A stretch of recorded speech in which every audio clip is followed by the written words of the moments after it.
OT security turns into a data science. I'm Ralph Langner, and in this video I'll show you how you can build a prioritized patch list with Python.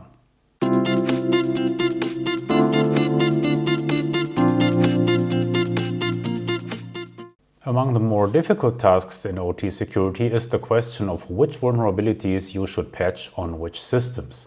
Because you can't patch them all, you just don't have enough resources. In a nutshell, this boils down to an optimization task.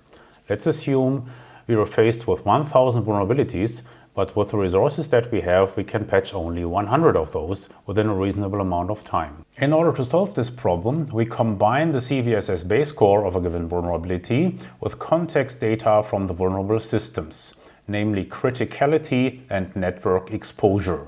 Now, I'm not going to explain in depth what those terms mean and how we measure them, because in this video we are going to focus on the technical details of data processing and how this is implemented. In the OT-based Vantage dashboard, we are building a prioritized patch list using device context already.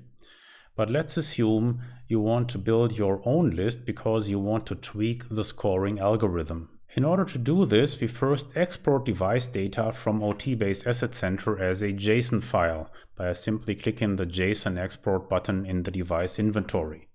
We could also use the REST API built into OT-based to pull the data dynamically, but for simplicity's sake, we are going to use the JSON export method in this video. By the way, if you want to learn more about portable inventory data, which is the data format that we use to share raw inventory data as JSON, there is a dedicated video on the topic in our channel. Now let's look at our sample Python program code that processes the data in order to produce a prioritized patch list. We will then save as an Excel spreadsheet for further inspection. What you can see here already is that the code is really fairly brief. So it's 82 lines of code, including all the comments. And let's just walk through the code pretty much line by line. So first we include the necessary modules. We need item getter for a sorting operation. Then we're certainly going to need JSON to import the data file. And we also import pandas, but not to do some fancy data frame processing. We are using pandas only to save the results as an Excel spreadsheet. The next function here, compute crit factor, we're going to look at this later. It's for computing criticality.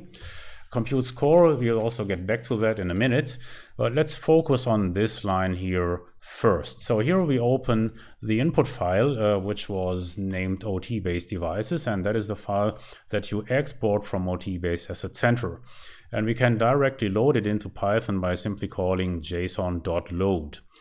From the resulting data object, we pull the element that holds all the device information. And that gets really more clear when you take a look at the portable inventory data format. Then you know what we're doing here. We are just stripping off any metadata. Then we create a variable called vuln list, and we initialize that as an empty list where we are going to store all the vulnerabilities. Now in this loop here, we are going to loop through all the devices in our import file. There may be anything from one device to tens of thousands of devices. And for each device, we check the type of device. We check if there is any software recorded for this device. And if it's not a computer, and if it's and if it doesn't have any software installed, then we simply continue. Now we're doing this here only for simplicity. In real life, you would certainly also want to incorporate the vulnerabilities of your RTUs, of your PLCs, network switches, and so on. And technically, that's not a problem. We're just not doing it here for simplicity's sake. So if there is any software installed on that machine that qualifies as an operating system that's already in the JSON data, then we save the operating system name just in order to make the output more meaningful for the user. Next, we check the network exposure of the device, and we translate the exposure values that are used by OT-based from numerical values to strings like high and medium. Again, this is for better usability for the end results. And then finally, for all the vulnerabilities of a given device, we append those vulnerabilities to our vuln list. And as you can see here, we store a couple of additional data. So down here you see that we store the CVE ID. Oh, excuse me.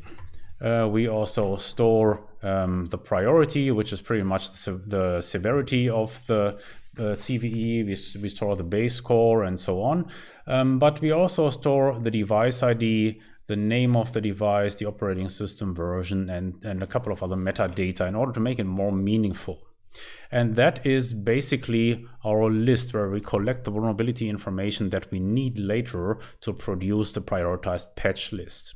Okay, now one thing that we need to focus on here now is the function that is called right here, the compute score function. So as you can see, this function is called with 3 parameters, with the criticality of the device, with the network exposure, and with the base score of the vulnerability. And these 3 data points are passed to the compute score function.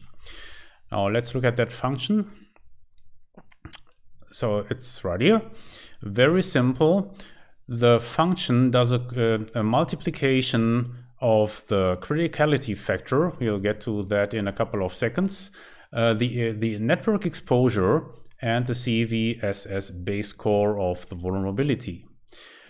Now here's the important part. As you can see here, we are doing a simple multiplication, but maybe that is something that you're not happy with, that you want to change, because in your environment or with your insights that you have better ideas on how to arrive at a realistic and useful scoring system. Now this is the point in the code where you would make your modifications, and this can be anything else. So you can use an addition, you can use a decision tree, you can use any kind of logic that you want. The beauty of it is that you get these relevant data points as input. So you get the CVSS base score of a vulnerability, you get the network exposure, and you get the criticality. Let's look at the criticality computation now in more detail. So what we're doing here is we are transforming device criticality, which is passed by OT base as a string. And that could be similar to what you see here, safety : 1, quality : 1. It processes this string into a numerical value. And this is important for our computation, because now we can certainly use an integer for our computation down here, but we couldn't do that with just the string that you see here. And again, this would give you an opportunity to modify the logic to anything that you think provides better results. So for example, what you could do here, you could parse for safety, for the safety dimension in the criticality string, and assign a higher factor for the safety criticality as compared to quality or engineering or whatever somebody else thinks is useful. This is something that you would do in here in this function, compute crit factor. So as a result, it returns criticality factor as an integer value. So coming back from that computation, we have now built that score that we're then going to use for sorting our list. Or in other words, here is where the actual prioritization happens. We are sorting our list based on the score, and we pull that score from our dictionary using the item getter function. And we also specify reverse equals true, because our scoring is built up in such a way that high scores should be presented first. And that is basically it. So now our sorted vulnerability list has our prioritized patch list. The last thing that we do is that we just save this list as an Excel spreadsheet. And here is where pandas comes in. So we just transform our list into a data frame in pandas. And then all we do is we rearrange the columns for outputs to just make it easier to read. And then we just write it down to that Excel spreadsheet in a sheet that we call patch list. And the last thing that we do is we adjust the column widths and then just save it to the Excel file. So to check out if that actually works, let's run the code in Python.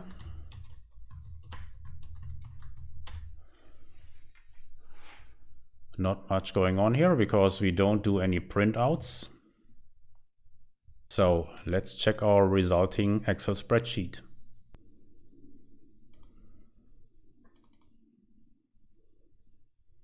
And there we have it. So first column is the score, and as you can see, it's sorted in a descending order. Then we have the device ID. That makes most sense in the context of OT base, because you can use that device ID to identify that particular computer right away, for example, by inputting the device ID in the quick search, and then you directly go to the device profile. Then we have the host name of that device. Then we have the operating system version. We have the criticality string of that device. So again, what you see here is not the criticality factor, because what the human user most of the time can make more sense of is that that criticality string. Then we have the exposure, we have the CVE ID, the CVE priority, the base core, and the publication date of that CVE.